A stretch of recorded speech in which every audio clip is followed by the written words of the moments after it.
कोटपुतली में मासूम चेतना के बोरवेल में फंसने का मामला। कुछ देर में बालिका चेतना को बाहर निकाला जा सकता है।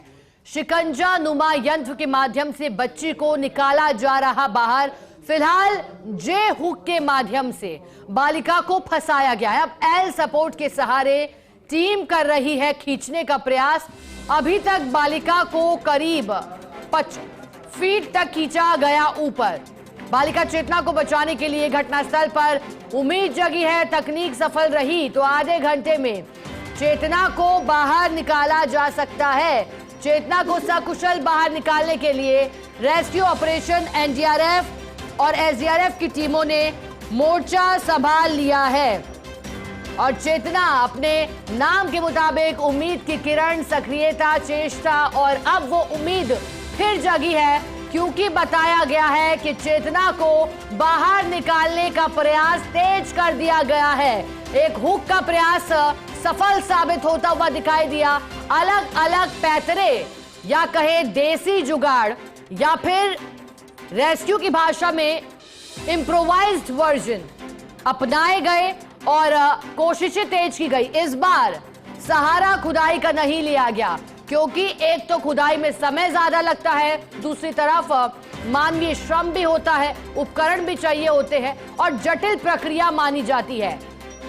अब जब करीब 18 घंटे बीत चुके हैं चेतना को बोरवेल में फंसे तो कोशिश यही थी कि सबसे तेज तरीका अपनाया जाए और चेतना को सकुशल बाहर निकाला जाए।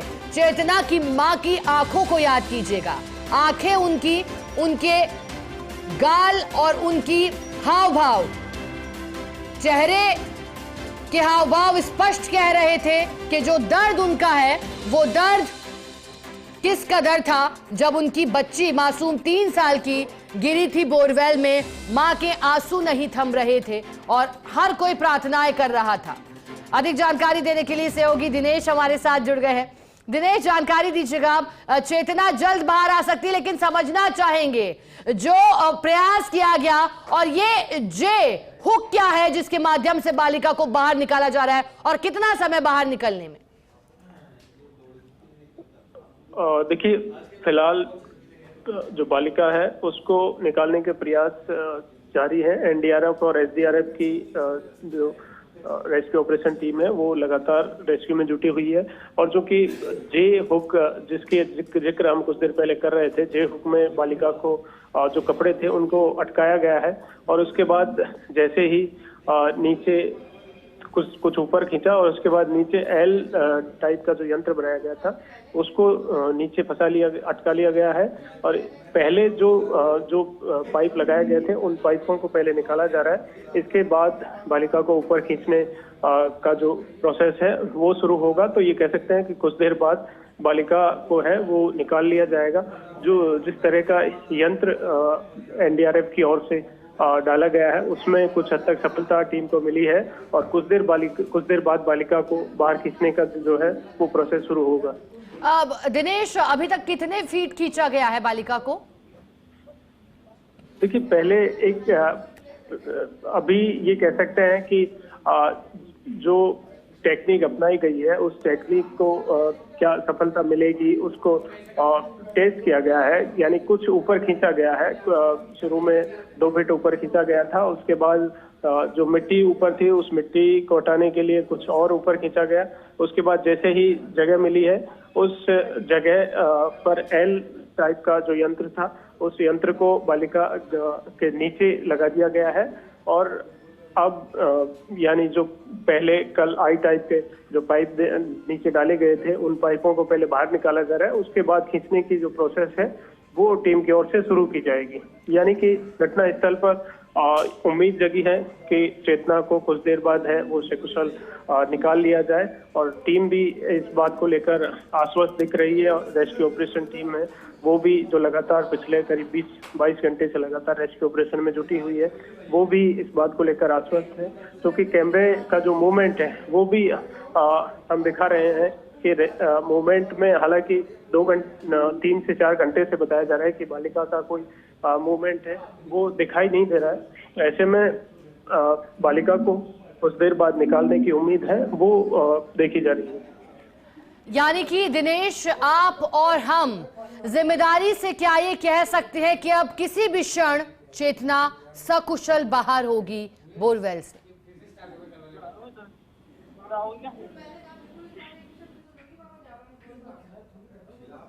दिनेश, आवाज मिल पा रही है आपको मेरी?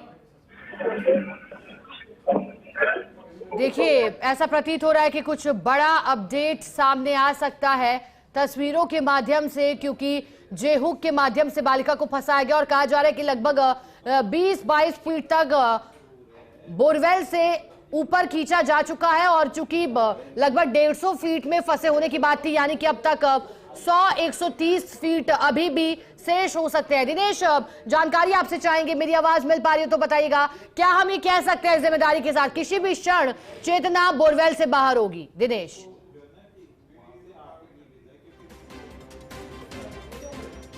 चलिए दोबारा जुड़ने का प्रयास करेंगे सहयोगी के साथ, लेकिन जो जानकारी वहां से मिल रही है और उम्मीद की किरण जागी है, अपने नाम के मुताबिक चेतना अर्थात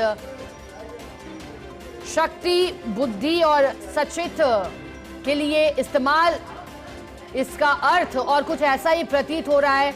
नाम के मुताबिक जो उम्मीद जगी है चेतना को बचाने के लिए, एनडीआरएफ, एसडीआरएफ और साथ ही मेडिकल टीमें, प्रशासनिक अधिकारी, स्थानीय जनप्रतिनिधि रात भर रेस्क्यू ऑपरेशन को गति देते रहे, क्योंकि सूचना आई लगभग कल 2 से 3 बजे के बीच चेतना बोरवेल में गिरी थी।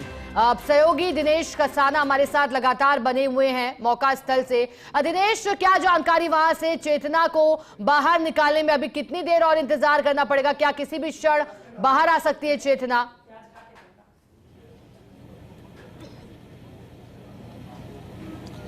बिल्कुल, देखिए घटनास्थल पर उम्मीद की किरण जगी है, क्योंकि जिस तरह से पिछले 20 घंटे से लगातार रेस्क्यू ऑपरेशन जारी था, उस रेस्क्यू ऑपरेशन में जिस तरह से एनडीआरएफ ने पहले जे टाइप का हुक डाला और उसमें बालिका को अटकाकर 1 से 2 फीट ऊपर खींचा था, और उसके बाद जो ऊपर से जो मिट्टी गिरी थी वो मिट्टी भी साइड में हुई है और नीचे बताया जा रहा है कि एल टाइप का जो यंत्र था वो नीचे लगाया गया है। पहले जो दूसरे पाइप निकाले जा रहे हैं, आपको तस्वीरों में दिखाना चाहूँगा एक बार कि जो पाइप निकाले जा रहे हैं उससे उम्मीद की जा सकती है कि कुछ देर बाद बालिका को ऊपर खींचने का प्रोसेस शुरू होगा। क्या पूरी प्रक्रिया इसमें अपनाई गई है और कैसे बालिका को निकाला जाएगा? हमारे साथ एनडीआरएफ के कमांडेंट हैं योगेश जी। योगेश जी, क्या पूरी प्रक्रिया अपनाई गई है और कितनी देर में उम्मीद करें कि बालिका को निकाल जाए? बोरवेल 700 फीट गहरा था और 165 फीट तक ये 11.25 इंची का बोरवेल था, नीचे 7.25 इंच का बोरवेल था। बच्ची जैसे ही गिरी तो ये 155 फीट पर जो है, जहाँ इस ज़मीन में पत्थर स्टार्ट होता है, उस जगह फंस गई थी और साथ में इसके साथ मिट्टी भी चली गई थी, क्योंकि ये कच्चा बोरवेल था। कल ही इसकी जो है केसिंग हटाई गई है। इस कारण से बच्ची का सिर्फ कैप नज़र आ रहा था, तो उससे दिक्कत ये आ रही थी कि अंदर इसके बॉडी के आसपास ना जे हुक लग रहा था ना एल जा रहा था। उसके लिए हमने एक आई टाइप का इक्विपमेंट बनाया और उससे जगह बनाई, और जगह बनाने के बाद उसमें जे हुक इंसर्ट किया, और जे हुक से हमने जिसको धीरे धीरे करके अभी 4 फीट तक हम उसको ले आए थे, और 4 फीट लाने के बाद एक छोटी सी जगह मिली, उससे हमने उसमें एल इंसर्ट कर दिया है। और अभी जो है जिससे कि डबल सेफ्टी हो सके, जे हुक से अपर बॉडी को सपोर्ट मिल जाएगा और एल से लोअर बॉडी को सपोर्ट मिल जाएगा। जो हमने आई डाला था अब उसको निकाल रहे हैं, जिससे कि वो ऑब्स्टिकल का काम ना करे, और हम 4 चीज़ एक साथ निकालेंगे, जे हुक और एल हुक और इसके अलावा कैमरा और ऑक्सीजन पाइप। ये प्रक्रिया अभी चालू करने वाले हैं। सर, करीब 22 घंटे हो गए हैं, 20 से 22 घंटे हो गए हैं पूरे रेस्क्यू ऑपरेशन में। कौन कौन सी तकनीकें जिनका सहारा लिया गया? सर्वप्रथम बच्ची को देखकर एल सपोर्ट देने की कोशिश की गई, लेकिन एल सपोर्ट नहीं लग पाया, क्योंकि जगह नहीं बन पा रही थी जिससे कि एल कहीं जा सके। फिर जे हुक से कार्रवाई की तो जे हुक भी प्रॉपर नहीं लग रहा था। इसके लिए हमने आई हुक बनाया और उसको से हमने जगह बनाने की कोशिश की और जगह बन भी गई, और उसके बाद हमने जे हुक लगाने में सफल रहे। और जे हुक लगाने के बाद जो है उसको धीरे धीरे करके हम उसको 4 फीट तक लेके आए हैं, और उसके बाद जैसे ही जगह मिली हमने उसमें जो है एल सपोर्ट दे दिया है। बाकी अभी हम आई को निकालने की कार्रवाई जारी है। उम्मीद की जाए कि अब जिस तकनीकी के सहारे 4 फीट निकाला गया है, सकुशल बाहर निकाल लिया जाएगा। कोशिश यही है कि बच्चे को सकुशल बाहर निकाल लिया जाएगा। कितना समय माने सर? अब जैसे ही जो है ये आई निकाल लेंगे, उसके बाद कंटिन्यू जो है हम जल्दी से जल्दी निकालने की कोशिश करेंगे। समय का अंदाज़ा नहीं हो सकता है, क्योंकि हो सकता है रास्ते में कोई और सिचुएशन बन जाए, लेकिन जल्दी कोशिश करेंगे कि निकल जाए बच्चे। Thank you.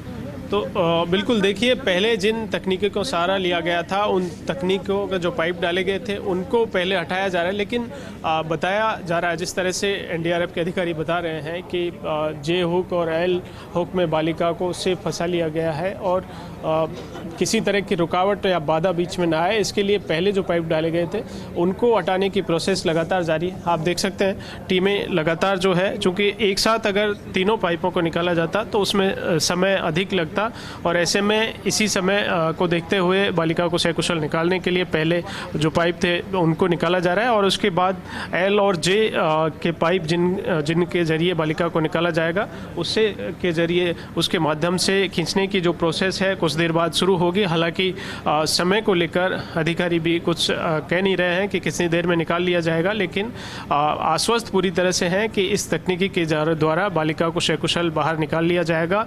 पूरी तरह से घटनास्थल पर मेडिकल टीम भी एक्टिव हो गई है, क्योंकि लगातार ऑक्सीजन जो पाइप हैं वो भी कंटिन्यू रेस्क्यू ऑपरेशन जब से शुरू हुआ तभी से ऑक्सीजन पाइप नीचे दिए गए थे और इसके द्वारा प्रॉपर ऑक्सीजन बालिका तक पहुंचाई जा रही है। इसके अलावा प्रशासन के अधिकारी हैं वो भी मौके पर मौजूद हैं। मेडिकल टीम, एम्बुलेंस और तमाम टीमें हैं वो यहाँ तैनात हो गई हैं। जैसे ही बालिका को निकाला जाएगा उसके बाद सीधे हॉस्पिटल लेकर जाया जाएगा, लेकिन ये कह सकते हैं कि अब घटनास्थल पर एक उम्मीद जगी है कि कुछ देर बाद बालिका को निकाल लिया जाएगा। अब दिनेश, जो ये पूरी प्रक्रिया समझाई जा रही थी, कहा जा रहा है कि ऐसे में जिला प्रशासन की ओर से चेतना के माता पिता और दादा से लिखित में परमिशन ली गई है, क्योंकि जो पूरी प्रोसेस है अब जैसे जैसे समय बीत रहा है कोशिशें तेज की गई हैं और जल्दी से जल्दी चेतना को बाहर निकालने के प्रयास है, लेकिन परमिशन भी इसके लिए मांगी गई है, क्योंकि अब जो जिस प्रक्रिया का सहारा लिया जा रहा है उसमें यह भी उम्मीद रहती है कि जल्दी तो हो जाएगा लेकिन बच्ची को कहीं चोटें ना आ जाए। परमिशन का जिक्र कीजिएगा दिनेश, वो क्या परमिशन ली गई है जिला प्रशासन की ओर से?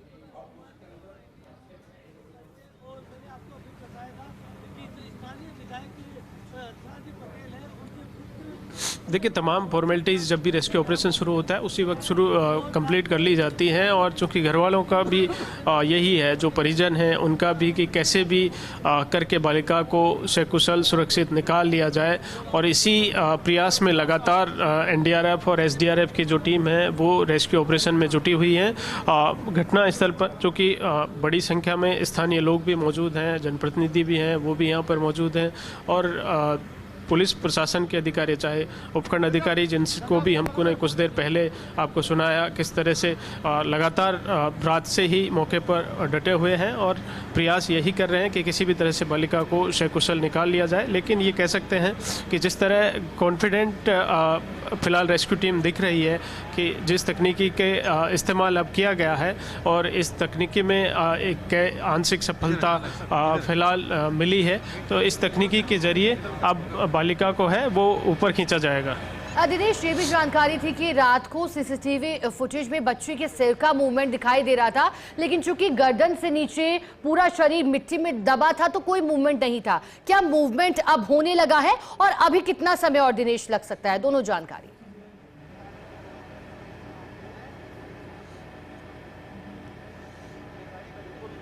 देखिए, मूवमेंट तो सुबह 6 बजे के बाद से ही कैमरे में किसी तरह का बालिका का नहीं दिखाई दे रहा है। उसका कारण ये था कि पहले बालिका के ऊपर है वो कुछ जगहों पर मिट्टी गिर गई थी, लेकिन जैसे ही जिस तकनीकी का वर्तमान में सहारा लिया गया है फिलहाल, उस तकनीकी के ज़रिए बालिका को 2 से 2.5 फीट ऊपर पहले खींचा गया और फिर वो जो मिट्टी ऊपर डली हुई थी वो मिट्टी साइड में हो गई। फिर उसके बाद एल हुक, जिसका जिक्र फिलहाल एनडीआरएफ के अधिकारी कर रहे थे कि वो नीचे लगा दिया गया सपोर्ट के लिए ताकि सुरक्षित खींचा जा सके।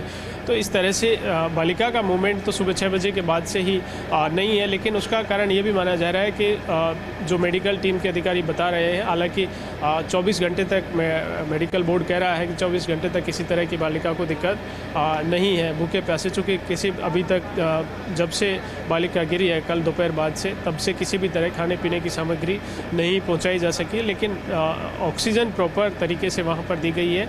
तो हो सकता है कि बेहोशी की हालात में फ़िलहाल हो, इसकी वजह से मूवमेंट नहीं हो रहा है। लेकिन अब चूँकि जे और एल हुक के ज़रिए जिस तकनीकी का सहारा लेकर फ़िलहाल एनडीआरएफ की रेस्क्यू टीम काम कर रही है, उससे उम्मीद यही है कि बालिका को कुछ देर बाद निकाल लिया जाएगा।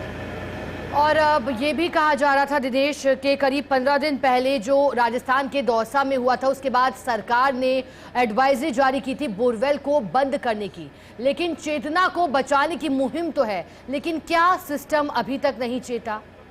दिनेश,